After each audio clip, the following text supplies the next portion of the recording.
আপনি হঠাৎ কষ্ট করে এলেন কেন? আমাকে ডাকলেই পারতেন। প্রয়োজনটা যে আমারই। তাতে কি হয়েছে? আপনি তো গুরুজন। তোমার কাছে আমার একটা অনুরোধ আছে কাশীনাথ। অনুরোধ কেন বলছেন? বলুন, আদেশ। এবার থেকে জমিদারির ভার তোমাকে নিতে হবে। জমিদারির ভার? কিন্তু এত বড় দায়িত্ব কি আমি সামলাতে পারবো? কেন পারবে না কাশীনাথ?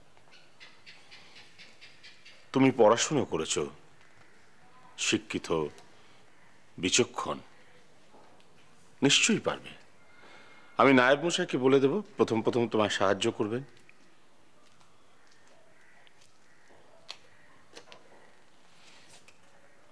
কি হলো কাশীনাথ, তোমার মনে কি কোনো দ্বিধা আছে? না, আপনি যখন বলছেন তখন আমি কাল সকাল থেকেই নায়েব মশাইয়ের সঙ্গে কাছারিতে গিয়ে বসবো। তুমি আমায় নিশ্চিন্ত করলে কাশীনাথ। ঈশ্বর তোমার মঙ্গল করুন।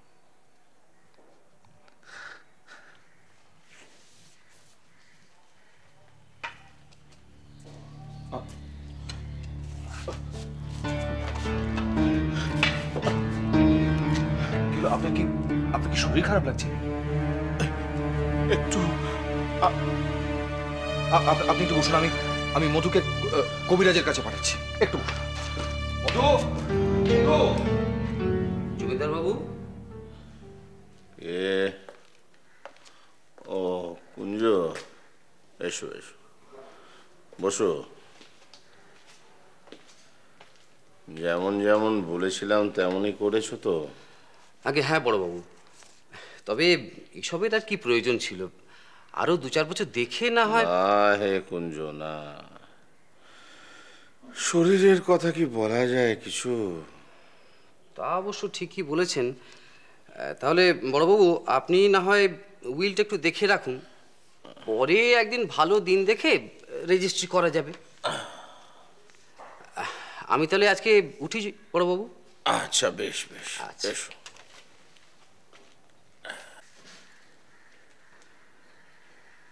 বাবা।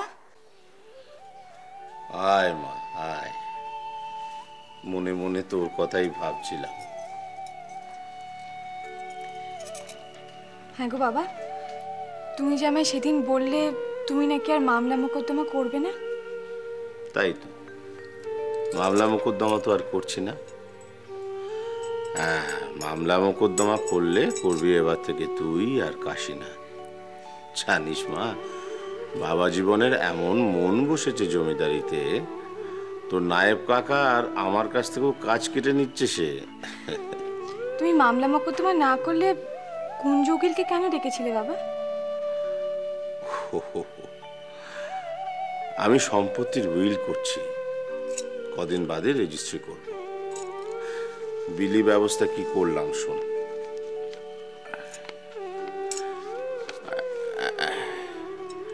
আমি আমার স্থাবর অস্থাবর সমস্ত সম্পত্তির অর্ধেক আমার জামাতা শ্রীমান কাশীনাথ বন্দ্যোপাধ্যায়কে এবং বাকি অর্ধেক আমার একমাত্র কন্যা শ্রীমতী কমলা সুন্দরীকে দান করলাম।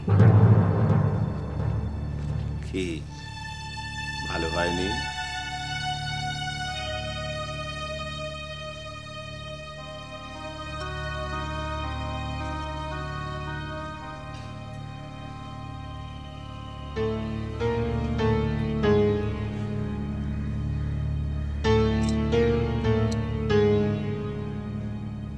কিরে, কিছু বলছিস না যে? তুই কি এই বিলি ব্যবস্থায় খুশি নোস?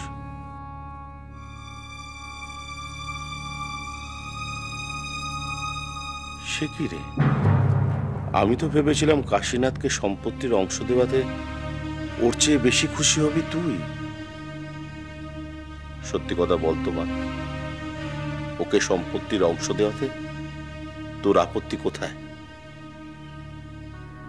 বাবা, জমিদারের অংশ পেলে ও আমার দিকে ফিরেও তাকাবে না। আর না পেলে? তবু আমার হাতে থাকবে। মা কমলা, এইভাবে স্বামীকে হাতে রাখা যায় না মা। জোর করে বনের বাঘকে পুষে রাখা যায়, কিন্তু একটা ফুলকে ফুটিয়ে রাখা যায় না। বনের পাখিকে শেকল দিয়ে আটকে রাখা যায়, কিন্তু তাকে ধরে রাখা যায় না মা। আমি যতদূর জানি অর্থের লোভ কাশীনাথের নেই।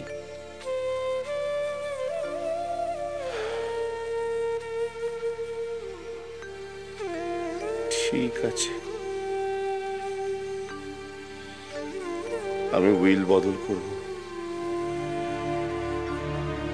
তুই হবি আমার সম্পত্তির একমাত্র উত্তরাধিকারী। ঈশ্বর তোর মঙ্গল করুক।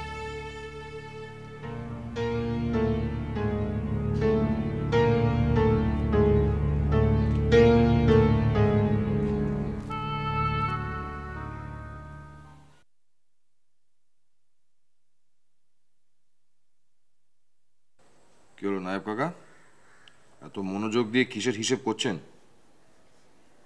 ও কৈফিয়ত দিতে দিতে একেবারে প্রাণ বেরিয়ে গেল বাবা জীবন। এটা কেন করলেন, ওটা কেন হলো, সবকিছু না বুঝে আমি দস্তখত করব না। আরে বাবা, আমি তো তোর বাপের আমলের লোক।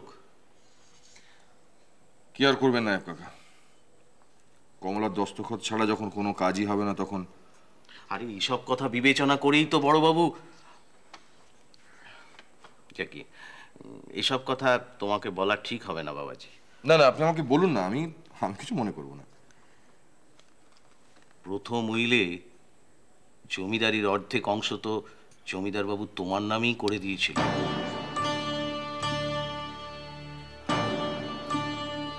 তারপর কার কথায় কেন উইল পাল্টালো তা আমি জানি না। ঠিকই তো হয়েছে, যার সম্পত্তি তিনি তো পেয়েছেন। তা তো ঠিকই, কিন্তু এতে কোনো কিন্তু নেই নায়েব কাকা। কমলার বাবা ঠিকই করেছেন। অত সম্পত্তি যদি আমার হাতে পড়তো হয়তো আমার মাথা খারাপ হয়ে যেত, সবকিছু নষ্ট করে ফেলতাম। কিন্তু বাবা জীবন, তোমাকে এতদিন দেখে যা বুঝেছি, তুমি তো সেরকম মানুষ নও। দেখে কি আর মানুষ চেনা যায় নায়েব কাকা?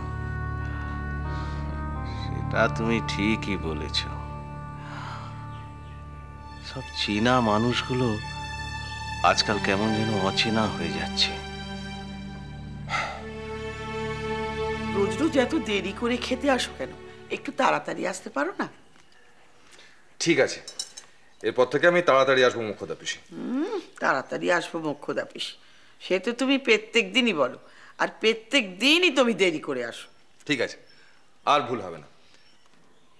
কমলাকে দেখছি না, তোমাদের দিদিমণি গেল কোথায়? ও, সে তো তার শোয়ের বাড়ি গেছে গো। খাবে না? না না, তুমি জানো না তার তো আজকে শোয়ের বাড়ি নেমন্তন্ন আছে। তোমারও তো ছিল। আমারও ছিল। হ্যাঁ। কই, আমাকে তো বলেনি। অবাবুর কথা আর কি বলবো সই, 1 মাসের নাম করে পাঠিয়েছে, কিন্তু তুই দেখিস 7 দিন যেতে না যেতেই নেবার জন্য লোক পাঠাবে। এতক্ষণ তো শুনলি অবাবুর কথা, এবার বলতো তোর পাগল ভোলানাথের কথা একটু শুনি।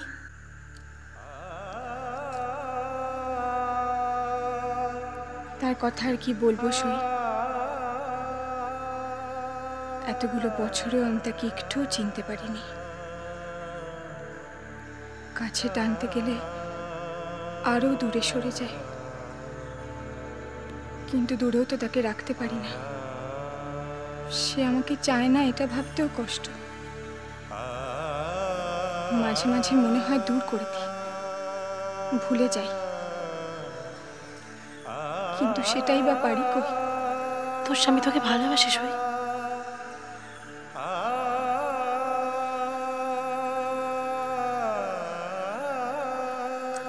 বাসে তার নিজের মতন করে।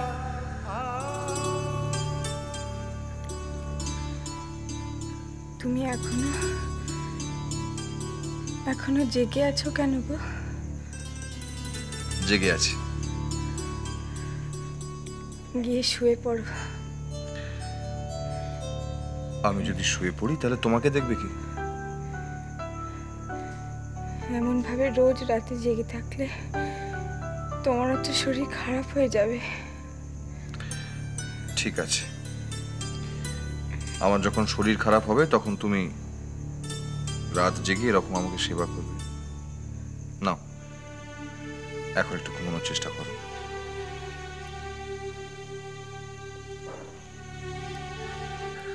ও তাহলে তো তোকে ভালোবাসে।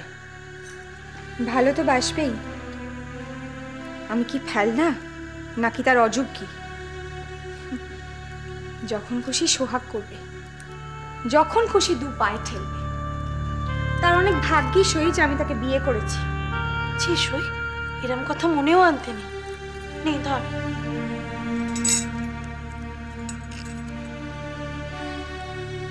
মনে এমনি এমনি আসে না সই।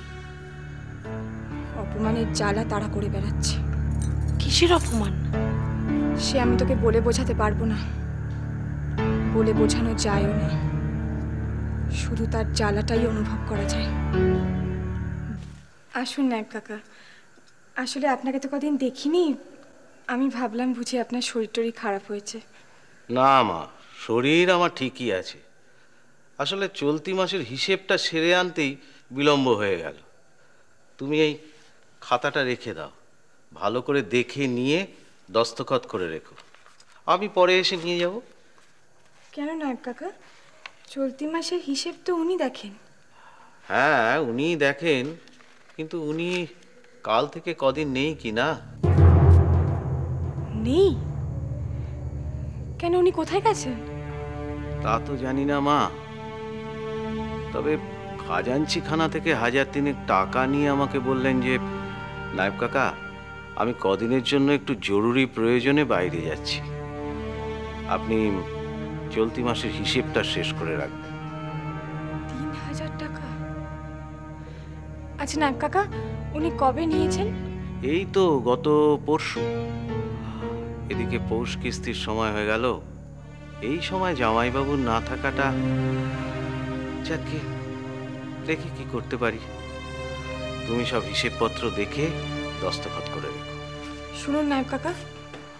কিছু বলছো মা? হ্যাঁ, একবার কুঞ্জ উকিলকে আমার কাছে পাঠাবেন তো, বলবেন বিশেষ প্রয়োজন। ঠিক আছে মা, আমি আজই তার কাছে লোক পাঠাচ্ছি। আমি চলি।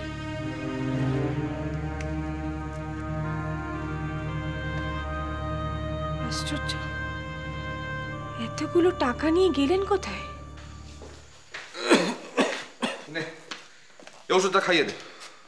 কি কাশি দাদা, তুমি ভিজতে ভিজতে এলে, কোথাও দাঁড়িয়ে আসলে না কেন? আরে ভিজলে ক্ষতি নেই, কিন্তু ডাক্তার বলেছে এক্ষুনি এই ওষুধটা খাওয়াতে হবে। আমি একটা গামছা দিয়ে তোমাকে আরে গামছার কোনো দরকার নেই, তুই ওষুধটা খাইয়ে দে। ওষুধটা খাইয়ে দে। গামছা এই তো, গামছা আমি নিয়ে নিচ্ছি।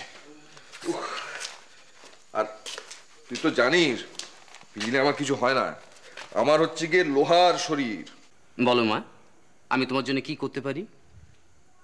আমার জমিদারির কাজের জন্য একজন ম্যানেজার চাই। 2-1 দিনের মধ্যে হলেই ভালো। দেখুন যত টাকা লাগবে আমি দেব। ম্যানেজার? কেন মা, জামাই বাবা জীবন তো। দেখুন কুঞ্জ কাকা, উনি যেমন আছেন তেমন থাকবেন। তাছাড়া উনি তো আর কর্মচারী নন। আমার একজন দক্ষ ইংরাজি জানা ম্যানেজার চাই। বুঝেছি মা, তোমার একজন দক্ষ ইংরেজি জানা ম্যানেজার চাই, তাই তো? আছে মা, আমার হাতেই আছে। সম্পর্কে আমার ভাগ্নে হয়, আমি কালকেই ওকে পাঠিয়ে দেব। বিএ পাশ করে বসে আছে, পশ্চিমের এক জমিদারের ম্যানেজারের কাজ করত। তোমায় কি বলবো মা, রীতিমতো সাহেব। খুব ভালো কথা, আপনি যত তাড়াতাড়ি সম্ভব নিয়ে আসুন। দেখুন 500 টাকা মাইনে দিলে চলবে তো? চলবে না মানে? যথেষ্ট হবে, আমি কালকে ওকে পাঠিয়ে দেবো মা। আজ তাহলে আমি আসি। আপনি রশিদ সঙ্গে এনেছেন? আগে হ্যাঁ, রশিদ তো সঙ্গে নিয়ে এসেছি, মানে কিন্তু ইতিপূর্বে আপনাকে তো আমি হচ্ছি মানে বিন্দুবাসিনী, আমার মামাতো ভগ্নী। ও পাথর প্রণাম, পাথর প্রণাম, পাথর প্রণাম। এই 2 মাসের বাড়ি ভাড়া বাবদ 12 টাকা। নমস্কার ম্যানেজার বাবু, আজ থেকে কাছারির সমস্ত দায়িত্ব আপনার। আগে কিছু মনে করবেন না, আমি শুনেছি আপনার হাজবেন্ড কাশীনাথ বাবু উনি কাছারি বাড়ির কাজকর্ম দেখেন। দেখতেন, আজ থেকে আপনি দেখবেন, অন্য কেউ নয়। সবকিছু আমাকে জানাবেন এবং আমার অনুমতি ছাড়া কোনো খাতে কোনো টাকা যেন ব্যয় না হয়। আগে মনে থাকবে। কুঞ্জ কাকা, নায়েব মশাইকে বলে ম্যানেজার বাবুর থাকার ব্যবস্থা করে দিন। ঠিক আছে বেনি, তুমি এক কাজ করো, ততক্ষণ তুমি কাছারিতে গিয়ে বসো, আমি একটু পরে আসছি।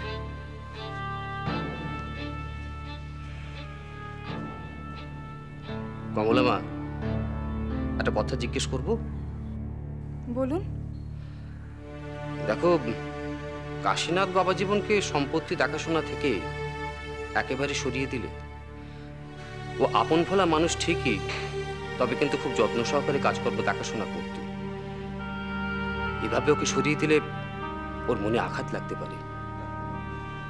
দেখুন কুঞ্জ কাকা, কারোর মনে আঘাত না দেবার জন্য আমি নিশ্চয়ই আমার জমিদারি উচ্ছন্নে দিতে পারি না। সে কথা ঠিকই, তবুও একবার। এই জমিদারিটা আমার বাবার ছিল, এখন আমার। আমি যা ঠিক করব তাই হবে। আপনি এখন আসতে পারেন।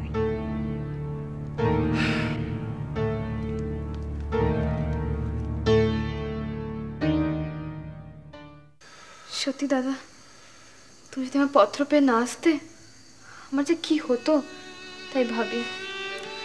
তুই অত ভাব থেকে বলেছি রে? ভাবি না দাদা, ভাবাই আমার বিবেক। ওখানকার সব ডাক্তার যখন জবাব দিয়ে দিল, তখন ঘর গহনা বেচে আমি তোমার বোনাইকে শহরে আনলাম। বাড়ি ভাড়া, ওষুধ, ডাক্তার, সব টাকা কয়েক মাসের মধ্যে যে কোথায় চলে গেল।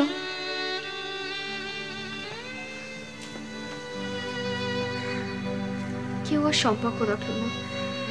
সেটা ঠিক করলাম, বিষ খাবো। তার আগে তোমাকে টাকা চেয়ে একটা চিঠি দেব, সেটাই হবে আমাদের বাঁচবার শেষ চেষ্টা। এখন আর ওসব কথা বলিস না। তোর তপস্যা সার্থক হোক, ঈশ্বরের কাছেই প্রার্থনা করি। দাদা, তুমি আমার কাছে জীবন্ত ভগবান। আশীর্বাদ করো যেন ওকে সুস্থ করে নিয়ে তাড়াতাড়ি দেশে ফিরতে পারি। পারবি বিন্দু, নিশ্চয়ই পারবি।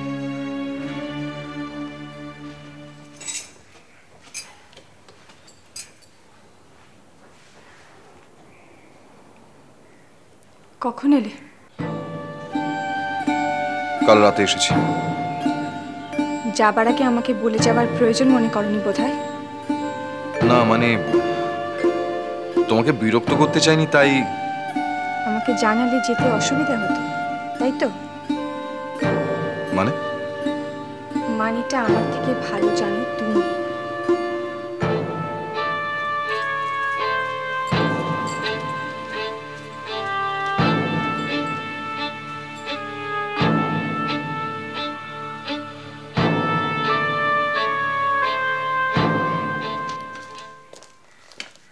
নায়েব কাকা, ওই ও ইনি হলেন আমাদের জামাইবাবু। ও, গ্ল্যাড টু মিট ইউ। নমস্কার। ওহো, ভুলে গেছি একেবারে। কোথায় যাচ্ছেন? ওই গিন্নিমা একটু ডেকেছেন, যাই দেখি।